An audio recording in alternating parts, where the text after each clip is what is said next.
Assalamualaikum warahmatullahi wabarakatuh. Hai semua, kembali lagi bersama saya dalam mata kuliah Agroindustri Berkelanjutan. Nah, sebelum menyampaikan materi, saya akan memperkenalkan diri saya terlebih dahulu.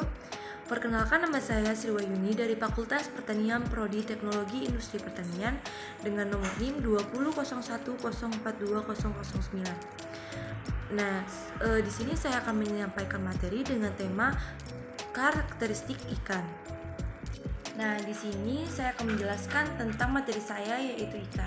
Pasti semua tahu kan apa itu ikan, tapi di sini saya akan menjelaskan secara rinci.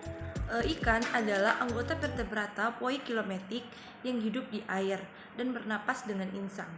Ikan merupakan kelompok vertebrata yang paling beragam jumlahnya, dengan jumlah spesies lebih dari 27.000 di dunia.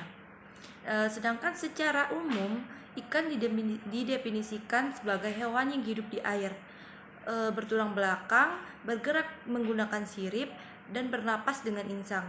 Dan dia memiliki gurat sisi sebagai organ keseimbangan untuk berenang di dalam air.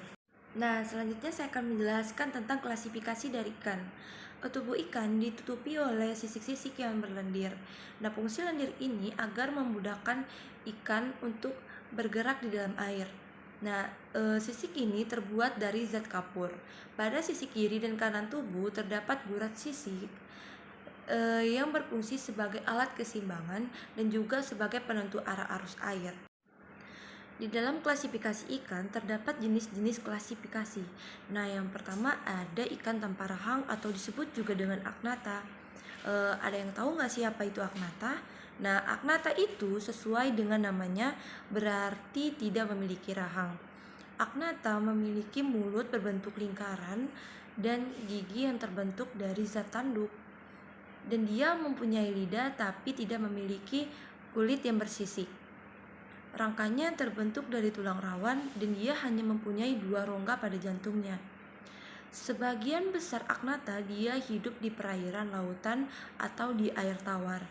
Tubuh agnatha berbentuk silindris dan memanjang dan memiliki ukuran sekitar 76 cm sampai 90 cm. Nah, selanjutnya ada ikan bertulang rawan atau Chondrichthyes. Nah, Chondrichthyes atau ikan bertulang rawan ini dia adalah ikan yang tidak berahang dan dia mempunyai 2 pasang sirip serta 2 pasang lubang hidung dan dia memiliki 2 rongga pada jantungnya. Rangkanya terdiri dari tulang rawan dan bukan dari tulang sejati. Kulit tubuhnya tertutup oleh sisik-sisik atau plakoid yang kasar yang berisi dari denin dan dilapisi dengan email atau ektodermal. Ikan bertulang rawan ini memiliki 2 mulut yang terletak di bagian bawah dengan lidah dan rahangnya.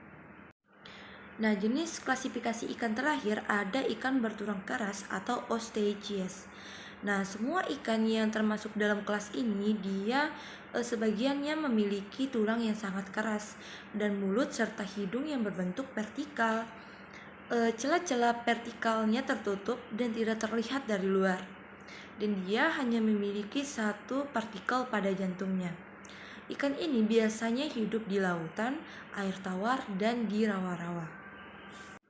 Nah, selanjutnya saya akan menjelaskan tentang morfologi ikan. Nah, pada bagian morfologi ini dia terdapat beberapa bagian. Yang pertama ada bagian kepala, bagian badan, dan bagian ekor. Nah, pada bagian kepala ini dia mulai dari ujung mulut terdepan hingga ujung operkulum.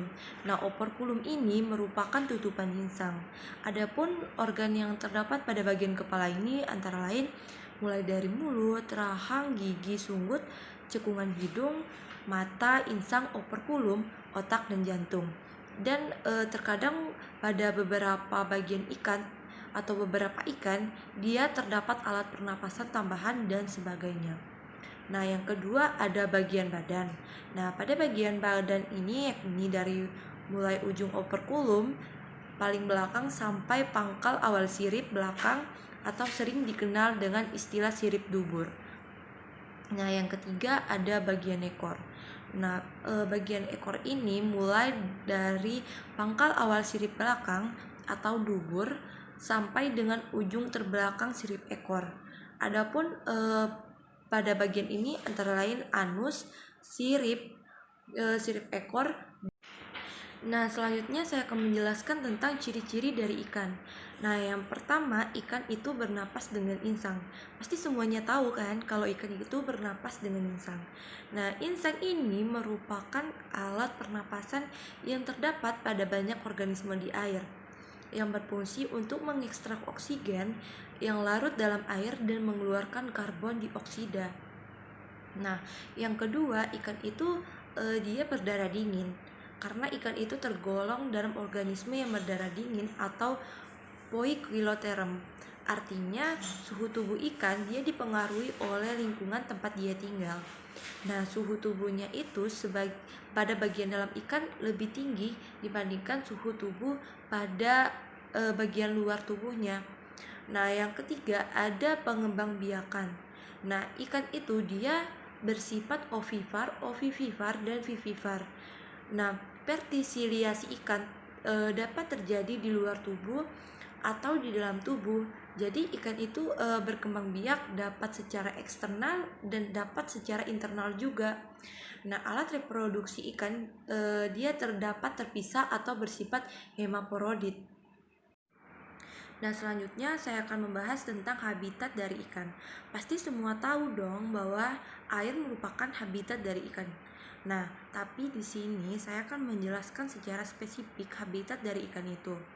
Nah, ikan dapat ditemukan di hampir semua genangan air yang berukuran besar, baik itu air tawar, air payau, maupun air asin dengan kedalaman yang sangat bervariasi. Nah, namun danau atau air tawar atau air asin yang terlalu asin seperti Great Salt Lake, dia tidak bisa dihidupi oleh ikan. Nah, ada beberapa spesies ikan yang dapat dibudidaya atau dipelihara untuk hiasan dalam akuarium yang disebut dengan ikan hias. Nah, yang terakhir ada kesimpulan. Nah, kesimpulan saya, ikan itu adalah hewan yang hidup di air dan bertulang belakang dan bersifat poikiloterm. Nah, dia bergerak dengan menggunakan sirip dan bernapas dengan insang dan memiliki gurat di antara dua sisinya sebagai organ keseimbangan untuk dia berenang di dalam air.